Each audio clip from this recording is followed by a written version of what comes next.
The first thing I remember is the sound of wood breaking under a tired hammer. Not splitting clean, not yielding kindly, just cracking, the way winter cracks a person open if they stand still too long. Eliza May Calder stood alone at the edge of town, boots sunk into old snow, lifting broken boards as if they still remembered what it meant to be a home. Her breath came out in thin white ghosts, and each swing of her arm seemed to cost her more than she had left to give. The shelter she was building leaned like a wounded thing, stitched together from cast-offs and hope, and the wind kept testing it, pressing close as if curious how long she might last. Across the hard white field, Jonah Calder watched. He did not step closer. He did not call her name. He stood with his coat buttoned to his chin, hands buried deep, his shadow long and unmoving against the snow. Folks later said he looked cold, heartless even, watching his dead brother's wife struggle like that. They didn't know that every strike of her hammer landed somewhere inside his chest, or that he had come each day telling himself he would leave before she noticed him standing there again. Eliza noticed anyway. She always did. She never looked at him directly, but she felt his presence the way one feels a storm before it arrives. Once, her hammer slipped, skin splitting across her palm. She sucked in a breath, pressed the wound against her coat, and kept working. Pride was a kind of warmth. It burned, but it lasted. When Silas died, the house died with him.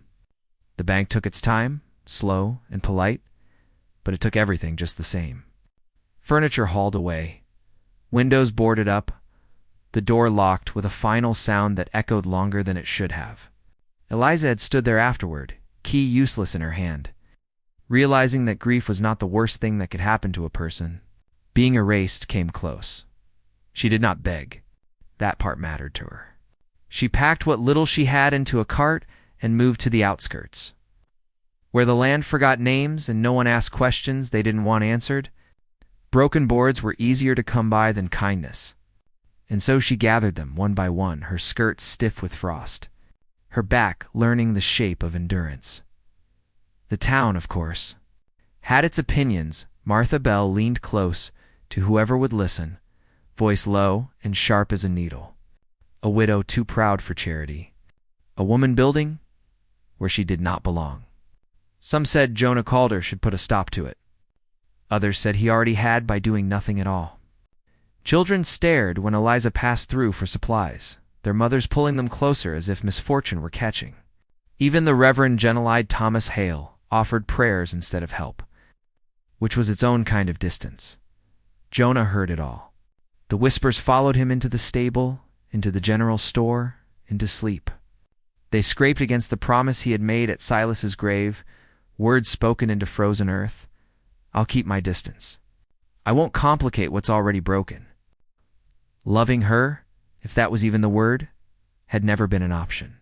Silence was the only gift he believed he had the right to give. But silence, too, can bruise. One evening, after the sun fell early and the cold settled deeper, Jonah returned to the field long after Eliza had gone. The shelter stood crooked, gaps wide enough for the wind to whistle through.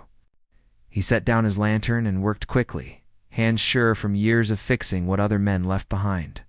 He drove nails straight, reinforced the weakest corner, stacked a small pile of firewood where it might be found at dawn. He left before the light could betray him, heart pounding like a thief's, though he'd taken nothing at all. Eliza found the changes the next morning. She paused, one hand resting on a newly steady beam. Her eyes traced the work, careful and skilled. She said nothing. She did not smile. She simply adjusted her plans and continued. The shelter now leaning less, as if it, too, had felt seen days past that way. Work, cold, watching. Jonah always from a distance, Eliza always pretending she did not know. Snow thickened, turning the world quiet and close. One afternoon the hammering stopped sooner than usual. Eliza stood still, shoulders sagging, the weight of the season pressing down. Jonah took a step forward without thinking, then stopped himself. He clenched his jaw, anger and tenderness tangling until he could no longer tell them apart. At last, Eliza looked up. Their eyes met across the white ground. And for a moment the town, the gossip, even the cold seemed to fall away. There was no accusation in her gaze, no plea. Just a shared understanding of loss, raw and unspoken. Jonah tipped his hat nod as a gesture of farewell, but acknowledgement. Then he turned and walked back toward the road, leaving footprints that the snow would soon erase. Behind him, Eliza picked up her hammer again. The sound rang out, steady and determined, carrying into the coming dusk. The shelter stood a little straighter now, not because winter had grown kinder, but because two wounded souls had begun, quietly, to endure it together apart. For now, but no longer entirely alone, winter tightened its grip, as if offended by endurance. The nights grew longer, the cold, more deliberate, pressing into bone and thought alike.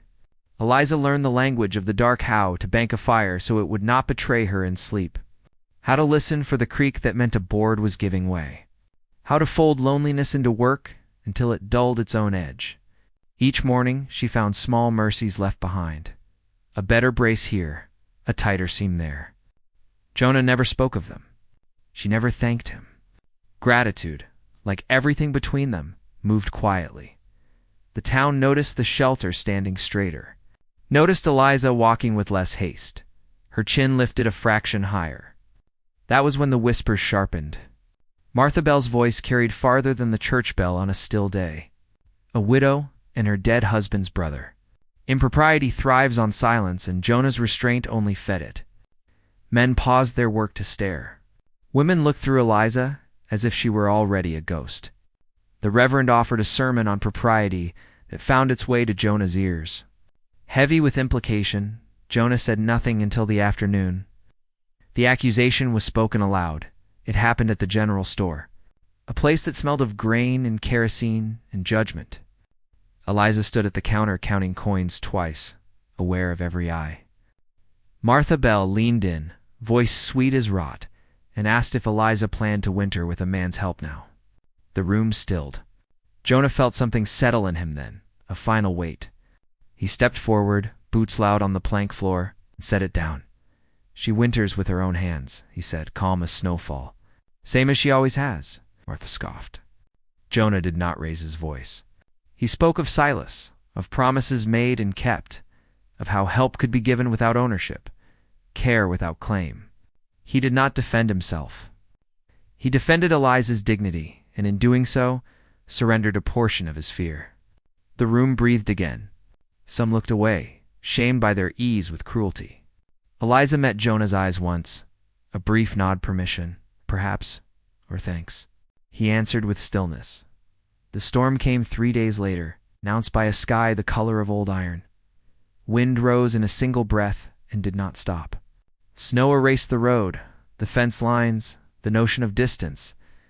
Jonah reached the field at dusk and saw the shelter bow under the onslaught, boards rattling like teeth. He did not hesitate. He crossed the white with his head down, shouldering into the gale, and braced the wall with his own weight until it held. Inside, Liza crouched by the fire, hair loose, eyes steady. She did not startle when he entered. She shifted to make room, passed him a cup, her fingers brushing his brief, grounding. The storm raged as if insulted by their calm. Jonah worked through the night, reinforcing, steadying, becoming a part of the structure he'd helped raise. Eliza fed the fire, shared bread, watched his hands. They spoke little. Words would have thinned the moment. At the worst of it, the roof groaned, and Jonah reached up, palms flat, holding fast. Eliza stood beside him, shoulder to shoulder, lending what strength she had. In the close light, their breath mingled, a fragile warmth that felt earned. The shelter held. Dawn found them sitting against the wall, exhausted, alive. Morning arrived clear and merciful. Snow lay smooth and unbroken, the world newly made. The town gathered at a distance, curious as crows.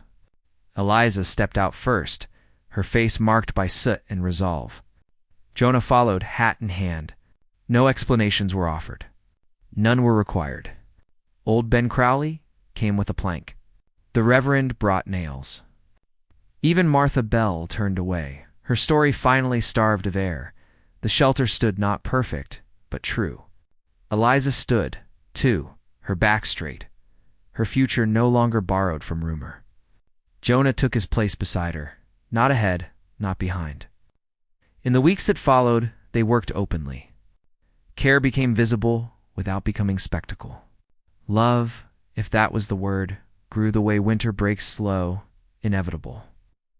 Leaving room for green. I tell you this because some storms only quiet when we do. Because dignity can be built from scraps if the hands are patient and the heart refuses to harden. If this tale warmed you like a fire held through the night, stay with us. Subscribe to Wild West Tales and let the next story find you before the snow does.